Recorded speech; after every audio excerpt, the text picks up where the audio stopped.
దేవుని నామమునకు మహిమ కలుగును గాక. ప్రభునందు ప్రియులరా, మన ప్రభువు రక్షకుడునైన క్రీస్తు యేసు పరిశుద్ధ నామంలో మీ అందరికీ శుభం. 5వ తేదీ జూలై మాసము 2026వ సంవత్సరం. ఈ రోజున దేవుడు ప్రేమించి మనకిచ్చిన ఈ మరి ఒక దినము ఎంతగానో మనము స్తుతించబద్ధమై ఉన్నాం. కారణం ఏంటంటే, అనేక మంది ఈ కాలంలో కలిసిపోయి ఉన్నారు, కానీ ఇంకొకసారి దేవుడు మనకి అవకాశం ఇచ్చి ఉన్నాడు.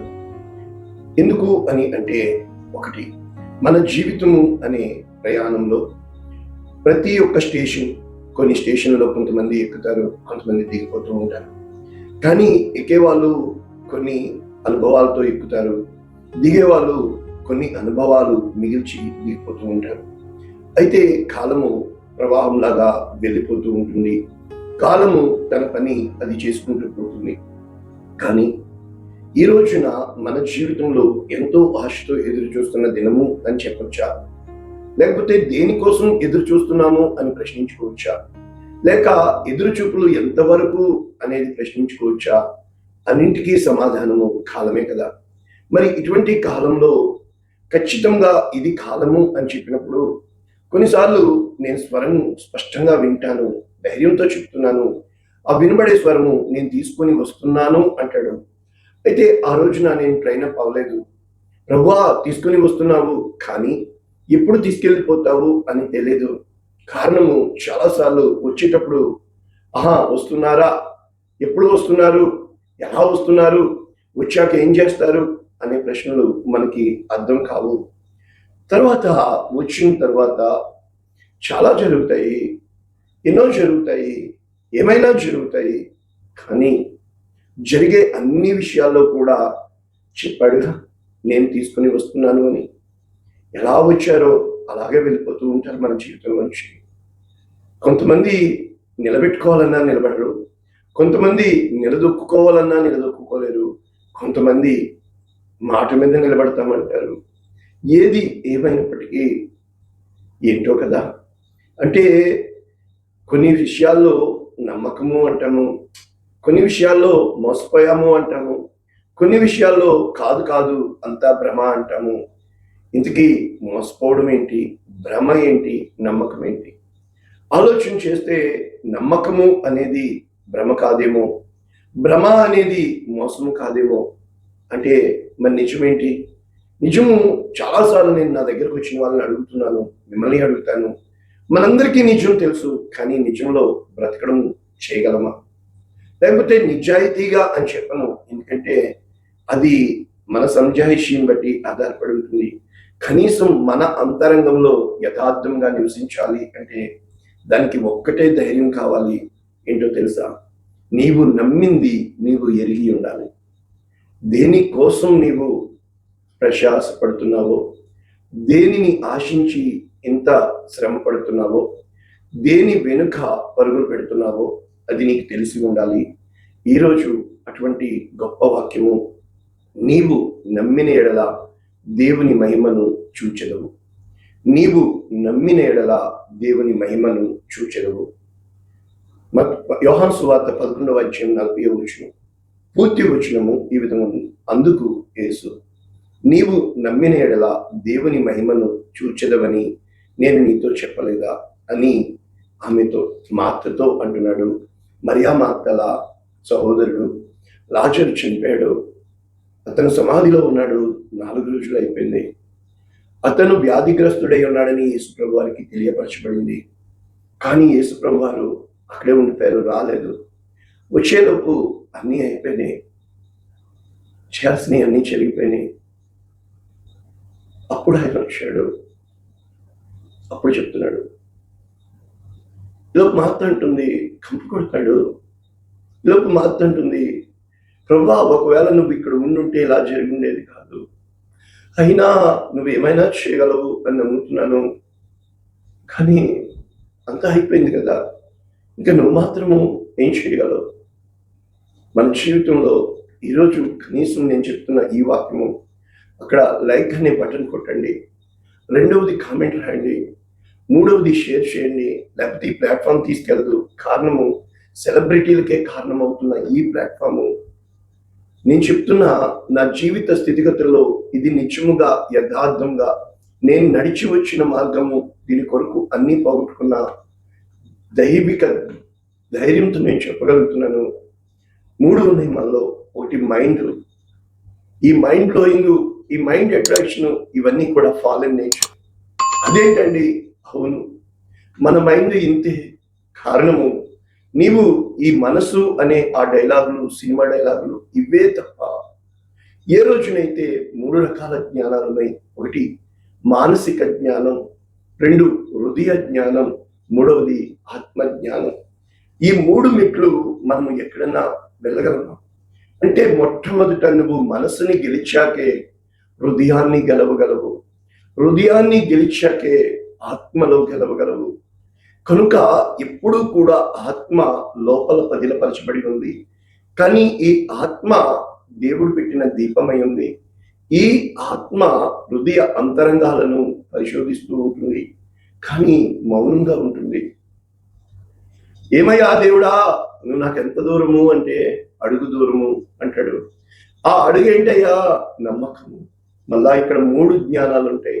ఒకటి అడిగే జ్ఞానము, 2 వెతికే జ్ఞానము, 3 తట్టే జ్ఞానం. ఎలా అడగాలో తెలియని అవసరంలా, ఆయన ఏమి ఆశపడుతున్నాడో అడిగితే అది నీకు సిద్ధంగా ఉంది అని తెలుసుకోవడమే అడిగే జ్ఞానం, అదే పొందుకునే జ్ఞానం. 2వది వెతికే జ్ఞానం. అంటే ఎలా వెతకాలో కాదు, ఆయన నీవు ఏమి వెతకాలని నిర్ణయించాడో దానిని పొందుకోవడమే.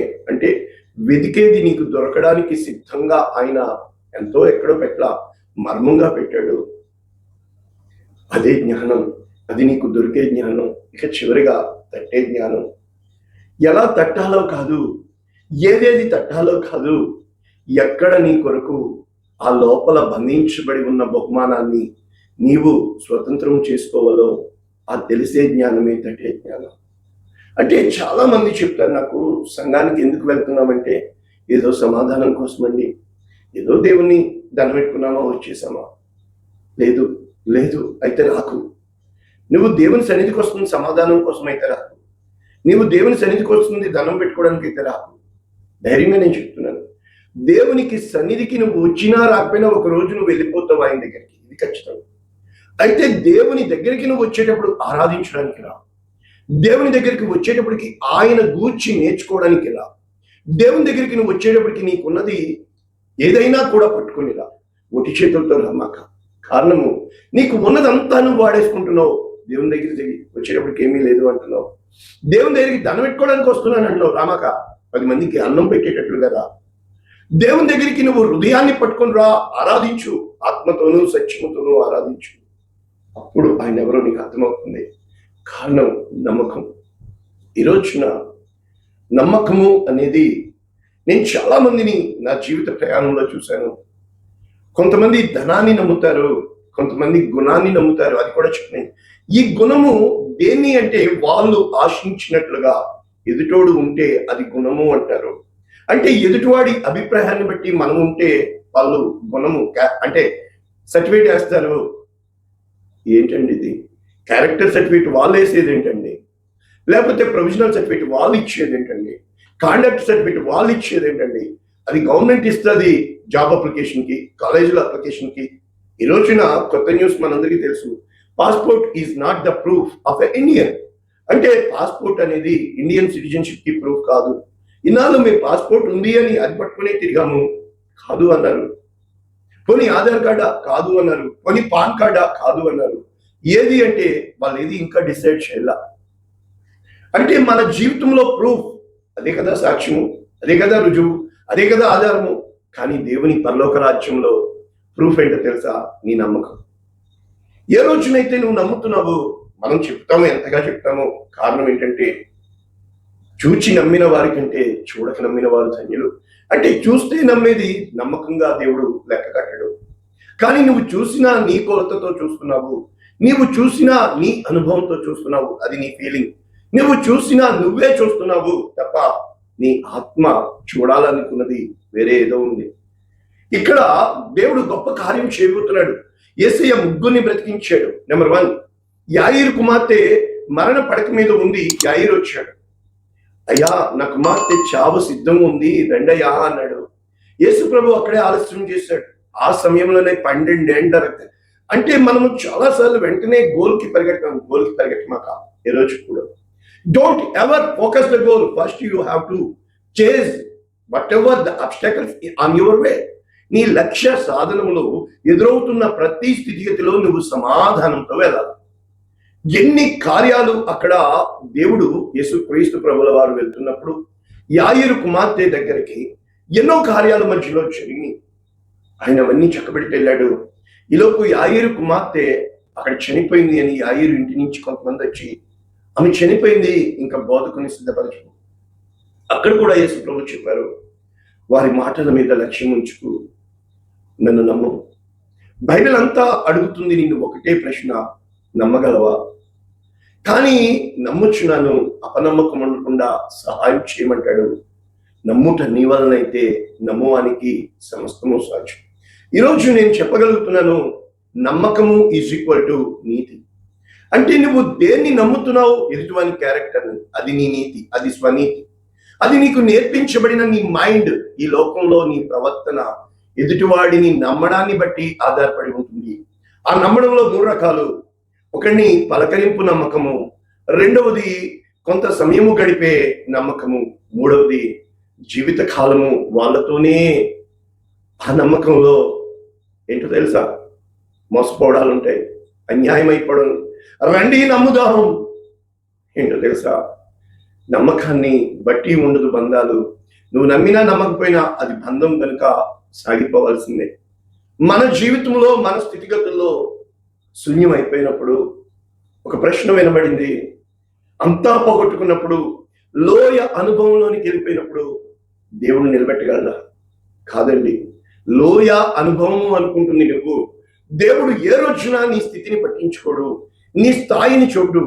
దేవుడు మహా ఆకాశములు పట్టజాలని గొప్ప దేవుడు. యాయిరు కుమార్తె దగ్గరికి వెళ్ళాడు. అమ్మా నిద్రలే అన్నాడు. అందరూ వేటకారం చేశారు. క్షణంలో ఈమెకి ఆహారం పెట్టండి.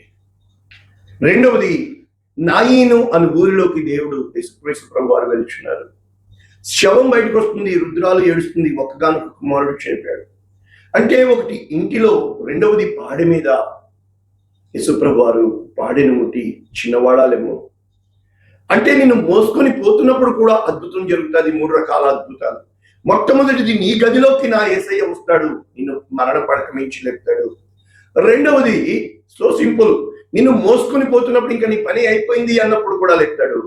మూడవది, నిన్ను పెట్టేశారు, పొంది పెట్టేశారు, అన్నీ అయిపోయినాయి, క్లోజ్, చాప్టర్ క్లోజ్. అప్పుడు కూడా నీ కథ ముగిసిపోయి కూడా నా దేవుడు లేపుతాడు.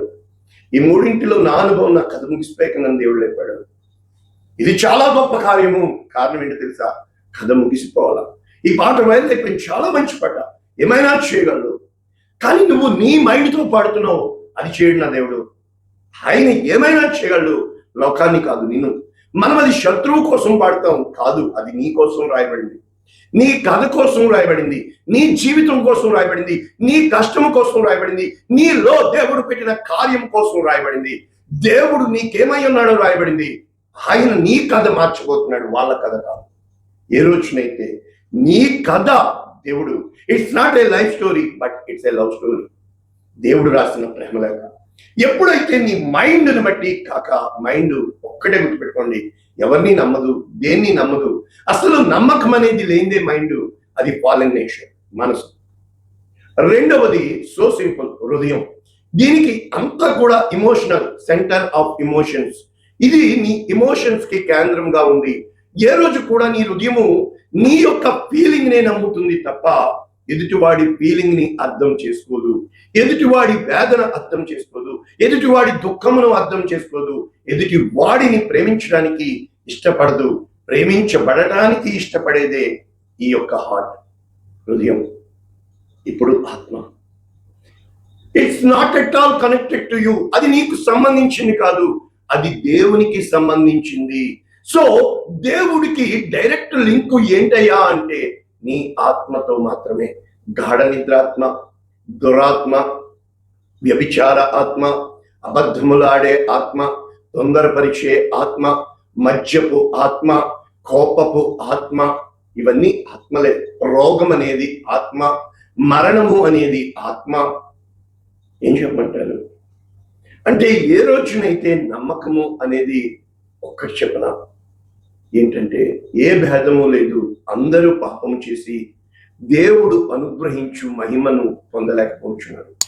నీవు మహిమను పొందాలి అంటే దేవుణ్ణి నమ్మాలి. దేవుణ్ణి నమ్మాలి అంటే నిన్ను నీవు తృణీకరించుకోవాలి.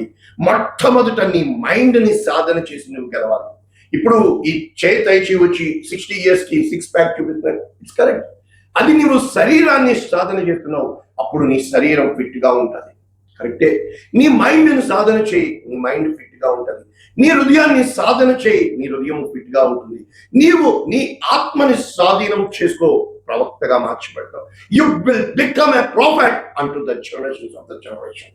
It is all one essence, believe the faith. విశ్వాసము అనేది నీ లోపల జరిగేది, నమ్మకము అనేది దానికి పైరూపము నమ్మకం. కనుక దేవుడు నీ నమ్మకాన్ని బట్టే సమస్త కార్యాలు చేస్తాడు. దేవుడు ఏ కార్యం చేయాలన్నా ఒకే ఒక కొలమానము, నీ నమ్మకం. నీవు ఎంతగా నమ్ముతావో అంతగా దేవుడిని హెచ్చిస్తాడు. అబ్రహాము అంతగా నమ్మాడు దేవుణ్ణి, అంతగా హెచ్చించాడు దేవుడు.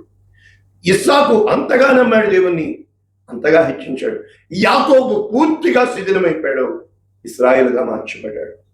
ఈ రోజున దావీదు దేవుణ్ణి నమ్మి గొలియాతుతో యుద్ధానికి పోయాడు, యుద్ధం యెహోవాదే. యోసేపు దేవుణ్ణి నమ్మి చెరసాలకు పోయాడు, యుద్ధం యెహోవాదే.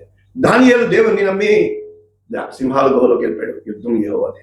షడ్రక్ మేషక్ అబేద్నెగోలు దేవుణ్ణి నమ్మారు, అగ్నిగుండంలోకి సైతం వెళ్ళిపోయారు, యుద్ధం యెహోవాదే. నువ్వు ఇందులోకి వెళ్ళావు, నేను ఇందులోకి వెళ్ళాను. ఏం చేసాం మనం? ఎందుకు దేవుని నమ్మామని చెప్తున్నావు? దేనిలో మన నమ్మకాన్ని బొమ్ము చేసేదే ఈ లోకం. నీ నమ్మకాన్ని చుడుగొట్టేదే ఈ లోకం. నీ నమ్మకాన్ని నామరూపాలు లేకుండా చేసేదే ఈ లోకం. నిలబడు, ధైర్యంతో నిలబడు. ఎదిరించు అని చెప్పను, సాధించు అని చెప్పను. స్థిరంగా ఉండు, ప్రశాంతంగా ఉండు, నువ్వు బండరాయిలా ఉండు. నీ నమ్మకాన్ని పోగొట్టుకోకు. దేవుడు చెప్పేది అదే, నీ నమ్మికను విడిచిపెట్టదు. నేను చేస్తాను. సమయం పడుతుంది, నేను చేస్తున్నాను. కార్యం జరుగుతుంది, నేను చేస్తున్నాను. నువ్వు కూర్చో, నేను నిన్ను పోషిస్తాను, నేను నిన్ను దీవిస్తాను, నేను నిన్ను ఆశీర్వదిస్తాను, నేను నీకు తోడై ఉంటాను. ఈ రోజున నువ్వు నేను నమ్మినప్పుడు, నీకు నాకు నమ్మకం కుదిరినప్పుడు ఒకటే జవాబు, దేవుని మహిమ, దేవుని కార్యాలు, దేవుని అద్భుతాలు మనం చూడగలుగుతాము. అటువంటి కృప, అటువంటి కార్యము, అటువంటి గొప్ప కార్యాలు మన జీవితంలో దేవుడు చేయంగాక. పరిశుద్ధుడా, ప్రేమ కలిగిన తండ్రి, వెతబడిన ఈ వాక్యము అనేక మందికి ఆశీర్వాదంగా, లక్షల మందికి రక్షణకు కారణంగా చేయమని, కృప చూపించమని యేసునామమున వెతబడిన వాక్యాన్ని దీవిస్తున్నాము తండ్రి. Amen. God bless you all. దయచేసి షేర్ చేయండి, లైక్ చేయండి, కామెంట్ పెట్టండి. లేకపోతే ఈ ప్లాట్ఫామ్ వెళ్ళదు. కారణం నేను ఎవరో ఈ ప్లాట్ఫామ్ కనవసరం. ఎందుకంటే నువ్వు దేవుని సేవలో ఉండాలి అంటే నా బొట్టుని ప్రమోట్ చేయండి. ఇటువంటి వాక్యాలు ఎంతో మందికి అవసరమైనది. మనుషుల్ని పొగిడే వాక్యాలు కాదు, మనుషుల్ని ఎడ్యుకేట్ చేసే వాక్యాలు. దేవుడు దీవించు.